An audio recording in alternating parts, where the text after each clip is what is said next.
بسم اللہ الرحمن الرحیم۔ السلام علیکم۔ میرا شوہر کام کے سلسلے میں دوسرے ملک چلا گیا تو میری ساس ہر رات کمرے میں آ جاتی اور مجھے رسیوں کے ساتھ باندھ دیتی، پھر جب صبح کھولتی تو کہتی فوراً نہا کر آؤ۔ میں اپنی ساس سے وجہ پوچھتی تو وہ کہتی تمہارے بھلے کے لیے ہی کہہ رہی ہوں، مگر میں تو دن بدن کمزور ہوتی جا رہی تھی۔ اب مجھے اپنی ساس پر شک ہوا، اس لیے ایک روز اپنی جگہ پر پڑوسن کو لٹا دیا اور خود الماری کے پیچھے چھپ گئی۔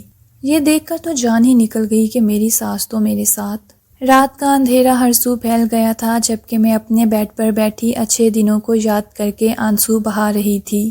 تب ہی میرے کمرے کا دروازہ کھلا اور میری ساس اندر داخل ہو گئی۔ وہ کہنے لگی بہو آج رات میں تمہارے کمرے میں سوں گی۔ مجھے اپنی ساس کی یہ بات بہت عجیب لگی تھی، اس لیے جلدی سے بولی نہیں اس تکلف کی ضرورت نہیں ہے، میں تنہا لیٹ سکتی ہوں، مجھے ڈر نہیں لگتا۔ میری ساس نے میرا ہاتھ تھام لیا اور بڑی نرمی سے بولی ماہرہ بیٹی، مجھ سے تمہارا شوہر ہی یہ کہہ کر گیا تھا کہ میں تمہارے ساتھ لیٹ جایا کروں، مجھے تو خود اپنے کمرے کے علاوہ کہیں نیند نہیں آتی۔ میں بولی امی آپ بے فکر رہیں اور اپنے کمرے میں چلی جائیں، میں خود ہی ارسلان سے بات کر لوں گی۔ مگر میری ساس نے نفی میں سر ہلا دیا اور مجھ سے کہنے لگی جلدی سے بیڈ پر لیٹ جاؤ، ایک ضروری کام کرنا ہے۔ میں ہکا بکا تھی، مگر پھر ساس کی بات مان کر لیٹ گئی۔ مگر میری ساس نے تو حد ہی کر دی تھی، اس نے اپنے دوپٹے کے نیچے سے رسی نکالی اور مجھے باندھ دیا۔ میں بولی امی آپ یہ کیا کر رہی ہیں؟ میری ساس کہنے لگی میں مجبور ہوں، مجھ سے تمہارے شوہر نے جیسا کہا ہے میں تو ویسا ہی کروں گی۔ اتنا کہہ کر میری ساس نے کمرے کی تمام لائٹس بند کر دی تھیں۔ میری آنکھوں سے آنسو بہنے لگے تھے۔ میری شادی کو 2 ہفتے ہو چکے اور آج صبح ہی میرا شوہر ارسلان اپنی ملازمت پر قطر واپس گیا تھا اور مجھ سے کہہ کر گیا تھا کہ میں بہت جلد تمہیں اپنے پاس بلا لوں گا، مگر اب یہ سب دیکھ کر تو میری روح ہی لرز گئی تھی۔ تبھی مجھے محسوس ہوا تھا کہ میرے جسم پر کوئی ٹھنڈی ٹھنڈی سی چیز سرک رہی ہے۔ میں بے تحاشا گھبرا گئی تھی، مگر پھر مجھ پر غنودگی طاری ہو گئی تھی۔ صبح میری آنکھ تب کھلی تھی جب سورج کی کرنوں نے ہر جانب روشنی کر دی تھی۔ میں نے گھبرا کر اپنے ارد گرد نظریں دوڑائیں تو میری ساس صوفے پر بیٹھی مجھے دیکھ کر مسکرا رہی تھی۔ پھر وہ اٹھ کر میرے پاس آ گئی اور بولی بیٹی رات کیسی گزری؟ میں جواب بھی نہیں دے سکی تھی۔ میری ساس نے میری رسیاں کھول دیں اور بولی اب جلدی سے نہا کر آ جاؤ۔ میں بولی کیوں امی؟ میری ساس مجھے گھورنے لگی اور بولی زیادہ سوال جواب مت کیا کرو، میں جیسا کہتی ہوں ویسا ہی کرو۔ میں اٹھ کر باتھ روم میں آ گئی اور نہانے لگی۔ میں نے سوچ لیا تھا کہ میں اپنی ساس کی ساری شکایت اپنے شوہر سے کروں گی۔ میں جب نہا کر باہر نکلی تو میری ساس مجھے دیکھ کر بہت زیادہ گھبرا گئی تھی اور اس نے اپنے ہاتھ جلدی سے پیچھے کی جانب کر لیے تھے جیسے مجھ سے کچھ چھپا رہی ہو۔ میں نے تھوڑا سا آگے ہو کر دیکھ ہی لیا تھا۔ یہ دیکھ کر تو جان ہی نکل گئی کہ میری ساس کے ہاتھ میں بہت سے نوٹ پکڑے ہوئے تھے۔ میری ساس کچھ کہے بنا ہی کمرے سے نکل کر چلی گئی تھی۔ میں سر کنگھی کرنے لگی تو جسم میں بہت درد محسوس ہونے لگا تھا، بار بار سانس پھول رہا تھا۔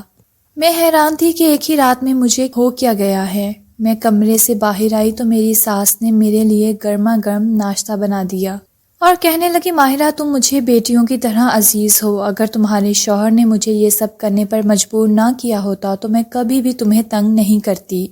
میں نے سر ہلا دیا تھا۔ دوپہر 2 بجے کے قریب میرے شوہر کا فون آیا تھا۔ میں ارسلان کی آواز سن کر رونے لگی اور بولی آپ کے جانے کے بعد آپ کی امی میرے ساتھ بہت برا سلوک کرنے لگی ہیں۔ ارسلان کہنے لگا امی جو کچھ بھی کر رہی ہیں وہ میرے کہنے پر ہی کر رہی ہیں، اس لیے تم چپ چاپ ان کی ہر بات مانو۔ ارسلان کی بات سن کر تو مجھ پر قیامت ہی بیت گئی تھی۔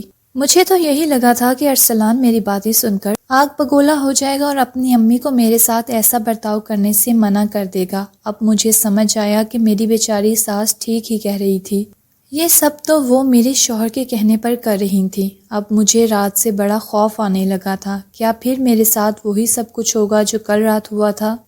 میری ساس رات 9 بجے میرے کمرے میں آئی اور کہنے لگی بہو بیڈ پر لیٹ جاؤ۔ اب میں مجبور ہو گئی تھی، اس لیے چپ چاپ اپنی ساس کی بات ماننے لگی تھی۔ اس نے مجھے پھر سے باندھ دیا اور کمرے میں اندھیرا کر دیا تھا۔ پھر میرے جسم پر کوئی ٹھنڈی سی چیز حرکت کرنے لگی تھی۔ صبح جب آنکھ کھلی تو ساس نے مجھے کہا کہ جاؤ جلدی سے نہا لو۔ اب ہر روز یوں ہی ہونے لگا تھا۔ میری زندگی بے رنگ سی ہو گئی تھی۔ ساری راتوں میں رسیوں میں جکڑی رہتی تھی اور دن بھر میں ہاتھ میں فون پکڑے رکھتی اور ارسلان کی کال کا انتظار کرتی تھی، کیونکہ ارسلان نے مجھے خود سے فون کرنے سے منع کیا تھا، مگر وہ بھی تو مجھے کال نہیں کرتا تھا۔ ایسا لگتا تھا جیسے وہ قطر جا کر مجھے بھول گیا ہو، جبکہ وہ ہر روز میری ساس کو فون کیا کرتا تھا۔ مگر جیسے ہی میری ساس کی نظر مجھ پر پڑتی وہ فوراً کال کاٹ دیا کرتی تھی۔ اب مجھے محسوس ہونے لگا تھا کہ میں نے ارسلان کے ساتھ شادی کر کے شاید بہت بڑی غلطی کر دی تھی۔ ہم دونوں کی دوستی فیس بک پر ہوئی تھی۔ کچھ ہی عرصہ بات کرنے کے بعد ارسلان نے مجھ سے اظہار محبت کر دیا تھا اور پھر کہنے لگا کہ میں تم سے شادی کرنا چاہتا ہوں، تمہارے گھر اپنا رشتہ بھیجنا چاہتا ہوں۔ میں بہت خوش ہو گئی تھی۔ امی سے بات کی تو انہوں نے صاف انکار کر دیا اور کہنے لگی کہ آج کل تو دیکھے بھالے رشتے فراڈ نکل آتے ہیں، پھر میں اپنی اکلوتی بیٹی کی شادی ایسے ہی کسی راہ چلتے شخص سے نہیں کر سکتی، نہ جانے وہ کیسا نکلے، اس کی اصلیت کیا ہو۔ میں بولی امی دنیا ادھر کی ادھر ہو جائے میں تو اسی کے ساتھ شادی کروں گی۔ امی نے ابو سے بات کی تو وہ بھی مجھے سمجھانے لگے تھے، پھر میں نے بھی اپنا پرانا حربہ استعمال کیا اور کھانا پینا چھوڑ دیا۔ میں نے گھر میں اعلان کر دیا تھا کہ اگر میری شادی ارسلان سے نہ کی گئی تو میں بھوکی پیاسی رہ کر اپنی جان دے دوں گی۔ میں اپنے والدین کی بہت لاڈلی تھی، وہ مجھے تکلیف میں نہیں دیکھ سکتے تھے، اس لیے میری ضد کے آگے انہوں نے ہار مان لی تھی۔ ایک ہی مہینے کے اندر اندر میری شادی ارسلان کے ساتھ ہو گئی تھی۔ میں بے انتہا خوش تھی کہ مجھے میرا من پسند شخص مل گیا ہے۔ ارسلان کے ساتھ شادی کے پہلے 2 ہفتے تو کسی خواب کی مانند ہی گزرے تھے، مگر افسوس کہ اس سہانے خواب سے میری آنکھ بہت جلد کھل گئی تھی۔ ارسلان کا شاید مجھ سے دل بھر چکا تھا، اس لیے وہ مجھ سے بات بھی نہیں کرتا تھا اور اپنی امی کے ذریعے مجھے اذیت میں رکھ رہا تھا تاکہ میں اس کا گھر چھوڑ کر چلی جاؤں، مگر میں نے بھی سوچ لیا تھا کہ مرتی مر جاؤں گی مگر اپنے والدین کو تکلیف دینے کے لیے واپس نہیں جاؤں گی۔ یوں ہی 1 مہینہ گزر گیا تھا۔ ایک دن ہماری پڑوسن گھر آئی تو وہ مجھے دیکھ کر دنگ رہ گئی تھی۔ کہنے لگی کیا بات ہے ماہرہ، تم اتنی کمزور کیسے ہو گئی ہو اور تمہاری آنکھوں کے نیچے اس قدر ہلکے کیوں بن گئے ہیں، ایسا لگتا ہے کہ جیسے تم صدیوں کی بیمار ہو۔ تب ہی میری ساس کمرے میں آ گئی اور ہنس کر کہنے لگی بیچاری سارا دن اپنے شوہر کو یاد کرتی ہے، محبت کی شادی تھی ان کی، پھر وہ 2 ہفتے بعد ہی واپس چلا گیا تو یاد تو کرے گی ہی نا۔ میری ساس اتنا کہہ کر پڑوسن کو زبردستی کمرے سے باہر لے گئی تھی، جبکہ میں آئینے کے سامنے آ کر کھڑی ہو گئی تھی۔ میری پڑوسن انیسہ ٹھیک ہی تو کہہ رہی تھی، میرا بہت برا حال ہو چکا تھا، میں تو خود کو پہچان ہی نہیں پا رہی تھی۔ اب مجھے شک ہوا تھا کہ یہ معاملہ اتنا سیدھا نہیں ہے جتنا میں سمجھ رہی ہوں، دال میں کچھ نہ کچھ تو کالا ضرور تھا۔ اب میں نے سوچ لیا تھا کہ سارے معاملے کی جڑ تک پہنچ کر ہی رہوں گی کہ آخر میرے شوہر نے میری ساس سے کیوں کہا ہے کہ میری بیوی کو رات میں باندھ دیا کرو۔ خیر اب میں اپنی ساس کی ایک حرکت پر بڑی گہری نگاہ رکھنے لگی تھی۔ وہ بہت پرسرار سی تھی، سارا دن اس کے فون کی گھنٹی بجتی رہتی تھی، نہ جانے وہ کس سے سارا دن فون پر باتیں کیا کرتی تھی، مگر مجھے دیکھتے ہی فون کاٹ دیا کرتی تھی۔ پھر جیسے ہی رات کا اندھیرا پھیل جاتا تو فون کالز میں مزید اضافہ ہو جاتا تھا۔ میری ساس بہت زیادہ بے چین ہو جاتی، وہ کبھی یہاں ٹہلتی تو کبھی وہاں، پھر مجھے رسی سے باندھ دیتی۔ صبح جب میں اٹھتی تو میری ساس کے چہرے پر سکون ہی سکون ہوتا تھا، وہ دن بدن جوان ہونے لگی تھی۔ میری ساس مجھے نہانے کے لیے بھیج دیتی۔ ایک دن میں نے بہانے سے باتھ روم کے دروازے سے دیکھا تو یہ دیکھ کر حیران رہ گئی کہ اس کے ہاتھ میں بہت سے پیسے پکڑے ہوئے تھے جنہیں وہ خوشی خوشی گن رہی تھی۔ میں بہت زیادہ پریشان ہو چکی تھی۔ میں نے اپنی پڑوسن سے مدد لینے کا سوچا تھا۔ میں نے فیس بک سے انیسہ کی ID تلاش کی تھی کیونکہ میرے پاس اس کا موبائل نمبر نہیں تھا۔ میں نے اسے میسیجز کر دیے اور اپنے حالات سے آگاہ کر دیا تھا۔ میں بولی میں بہت بڑی مصیبت میں مبتلا ہوں، تم میرا ساتھ دو۔ انیسہ نے مجھ سے وعدہ کر لیا تھا اور یوں تمام معاملات طے پا گئے تھے۔ وہ مغرب کے بعد ہی میرے کمرے میں آ کر چھپ گئی تھی۔ پھر میں نے رات 9 بجے گھر کی بجلی مین سوئچ سے بند کر دی تھی۔ میری ساس نے اندھیرے میں ہی انیسہ کو باندھ دیا تھا۔ اب میں منتظر تھی کہ میری ساس کرتی کیا ہے۔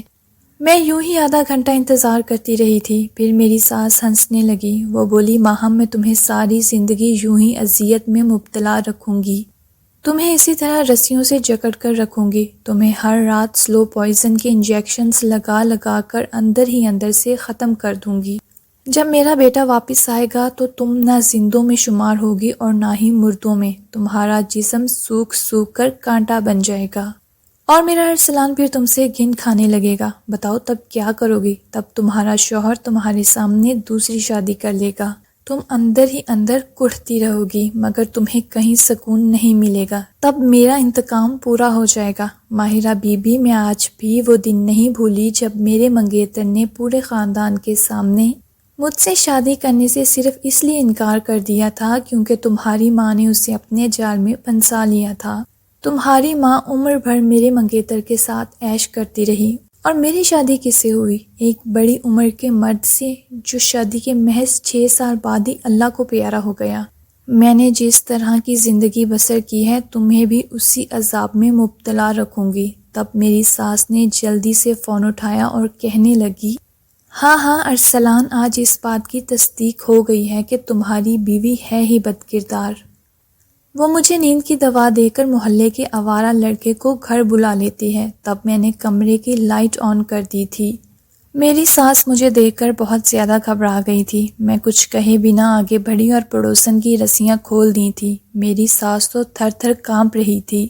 میں نے انہیں کمرے سے جانے کا اشارہ کیا تھا۔ اللہ کا لاکھ لاکھ شکر تھا کہ میں نے ٹھیک وقت میں اپنا موبائل نکال کر اپنی ساس کی ویڈیو بنا لی تھی۔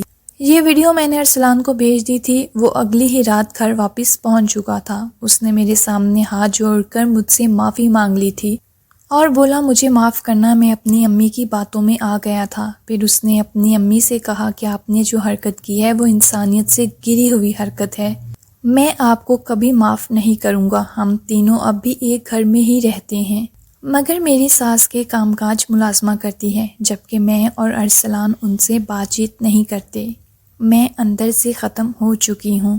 میرا علاج چل رہا ہے۔ میری ساس کے انجیکشنز نے مجھے بہت زیادہ نقصان پہنچایا ہے۔ یہ شکر ہے کہ مجھے میری ساس کی نیت کا علم ہو گیا تھا۔ میں اکثر سوچتی ہوں کہ مجھے اپنی ساس کو پولیس کے حوالے کر دینا چاہیے تھا، اس کے جرم کی یہی سزا بنتی تھی۔